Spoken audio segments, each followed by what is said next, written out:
Hindi pera ng pangalawang Pangulo ang Office of the Vice President budget para sa taong 2022, 2023, 2024 at 2025. Sa mga kapwa ko miyembro ng Committee on Good Government and Public Accountability at saka sa publiko na nakasubaybay sa ating mga hearings. Isa po sa pinagmulan ng legislative inquiry na ito ay ang privilege speech ni Honorable Rolando Valeriano noong ikatatlo ng September 2024 delivered before the plenary session of the House of Representatives. Simple lang po ang pinaghuhugutan ng privilege speech na ito. Transparency and accountability on the expenditure of public funds. Sa pamamagitan ng mga hearings ng ating committee ay ating ginampanan ang tungkulin na alamin ang mga kakulangan sa ating batas at busisiin ang paggastos ng mga nakaraang ipinagkatiwalaang pondo ng bayan upang masigurado ang transparency at accountability ng ating pamunuan. Uulitin ko po yung sinabi ni Honorable Roland Valeriano. Tungkulin natin dito sa Kongreso na busisiin ang panukalang budget ng ehekutibo at ang paggastos ng mga nakaraang pinagkatiwalang pondo ng bayan. Hindi pera ng pangalawang Pangulo ang Office of the Vice President budget para sa taong 2022, 2023, 2024 at 2025. Pondo ng bayan yan.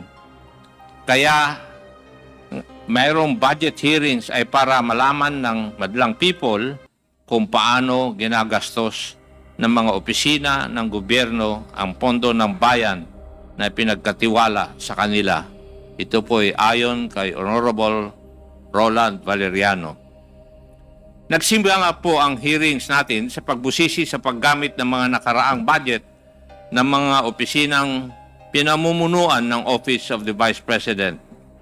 Ang pinakamalaking parte ng pondo sa socio-economic program na umaabot ng humigit kumulang 2.2 billion pesos for 2023 at 1.75 billion for fiscal year 2024, pero hindi po malinaw ang mga benepisaryo. Ayon po sa Office of the Vice President, ang mga components ng programang ito ay ang mga sumusunod: libreng sakay, pagbabago campaign, OVP food trucks, livelihood programs like Magnegosyo Taday and Peace 911, medical assistance, burial assistance, and public assistance. May listahan silang binibigay sa COA ukol sa mga benepisaryo ng mga programang ito.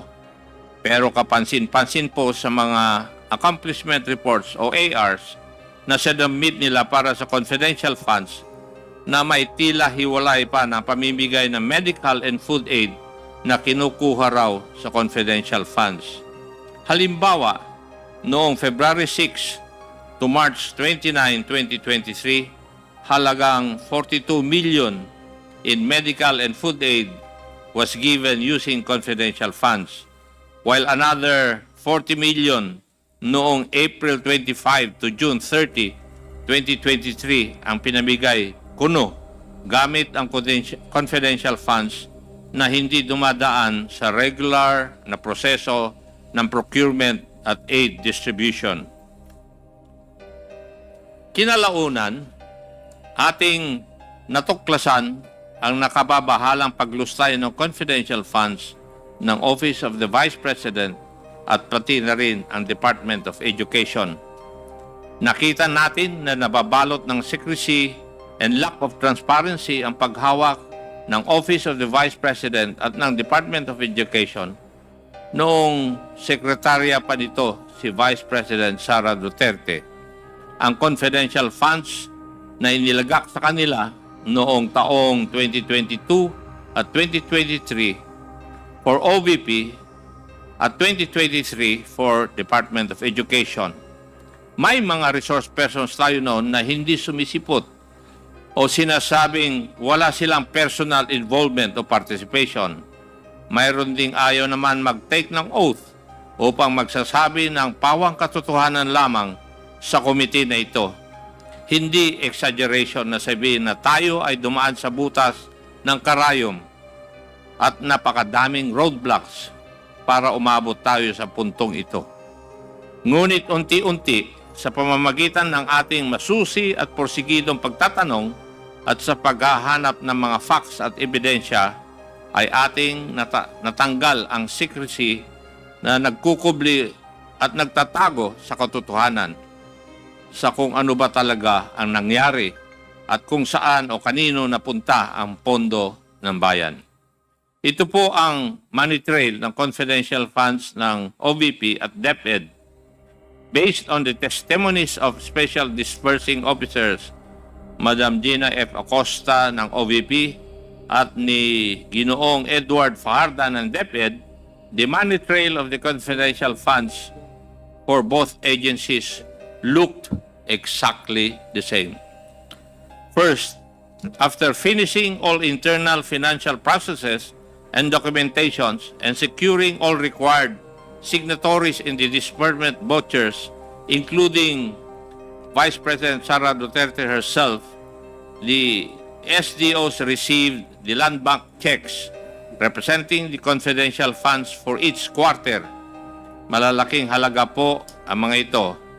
Sa OVP pa lang, nakakuha sila ng 125 million bawat quarter simula noong 4th quarter of 2022 hanggang 3rd quarter of 2023.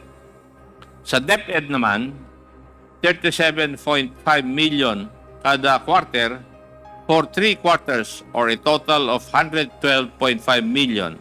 Suma total, 612.5 million po lahat. The SDOs themselves are the payees in these quarterly checks. The next step was for the SDOs to encash the confidential funds checks.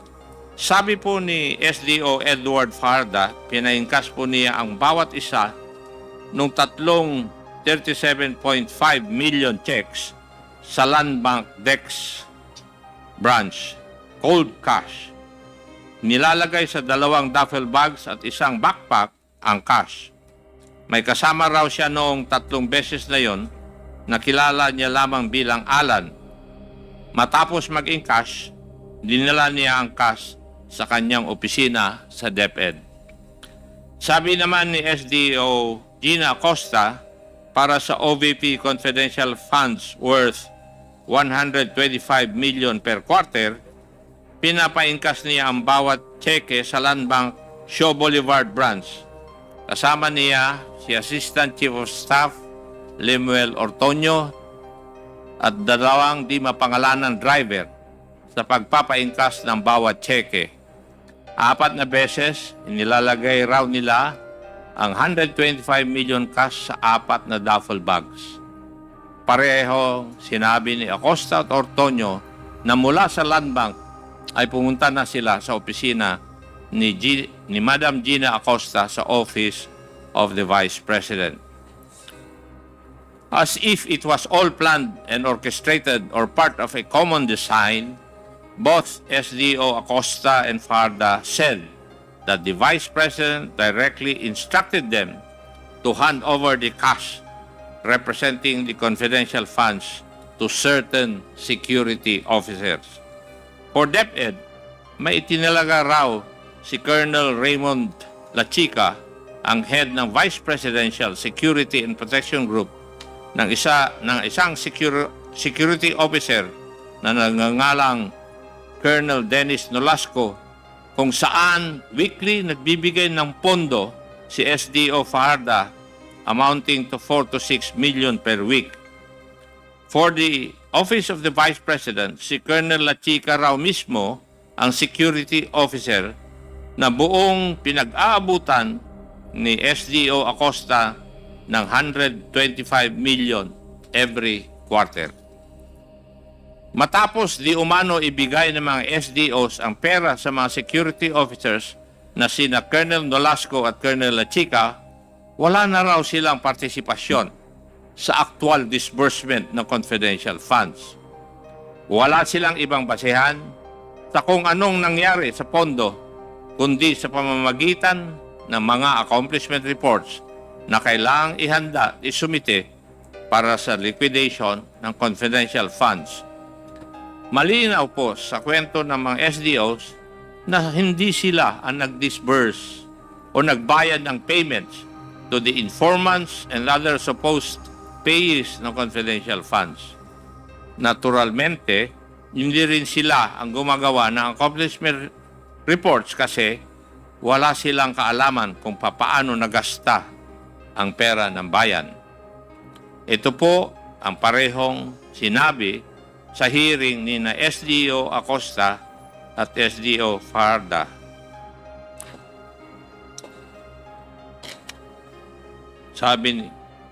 Sabi, wala po akong alam sa pag-implement po ng confidential activities dahil po hindi ko po iyan in line sa aking pinag-aralan. Your Honor, hindi po kasi ako ang expert diyan. Si Colonel Nolasco po, siya po kasi ang gumawa niyan. Ito po yung mga sagot ng ating mga resource persons noong mga hearing. It is also being made to appear that the acknowledgement receipts or the documentary evidence of payments, o tawag natin ay DEPs, supposedly also came from these security officers. Hindi po malinaw para sa akin ang kwento nila kung kailan inaabot sa kanila ng security officers ang acknowledgement receipts. Pero ang malinaw po sa mga AOMs ng COA na hindi sinubmit ang mga acknowledgement receipts kasabay ng kanilang mga liquidation reports.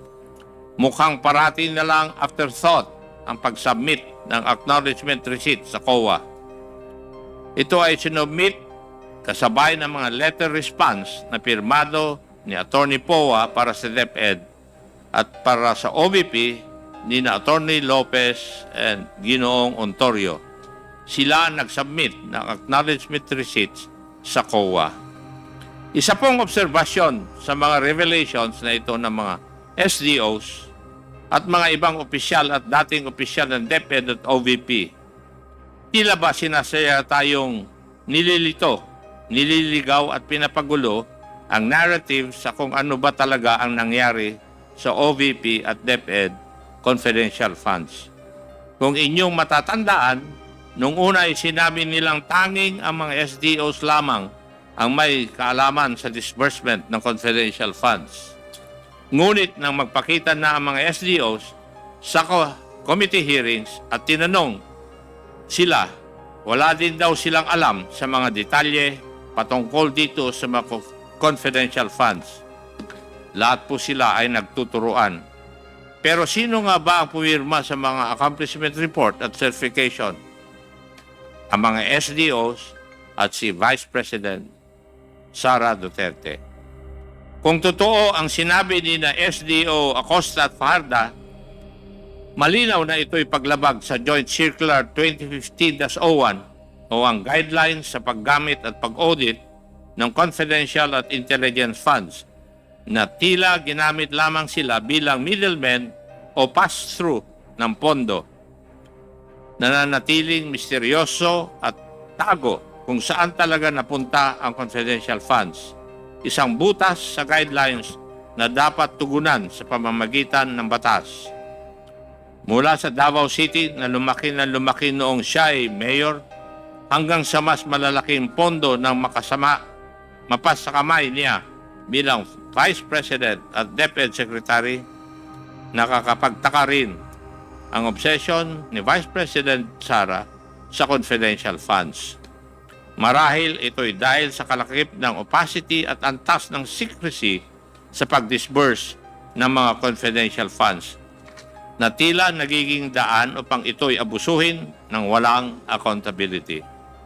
At pagbaliwala sa mga alituntuning ito ay isang paglapastangan sa tiwala ng publiko at sa prinsipyo ng pananagutan na dapat sinusunod ng bawat institusyon ng pamahalaan, lalong-lalo na sa opisina ng pangalawang Pangulo.